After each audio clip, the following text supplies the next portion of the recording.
Завершая потихонечку нашу беседу, хочу, знаешь, попросить тебя.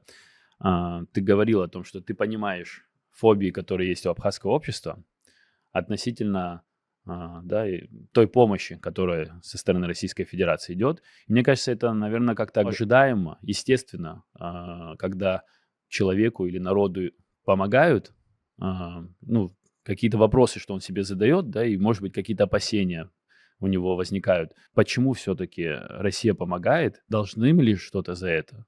И какая мотивация?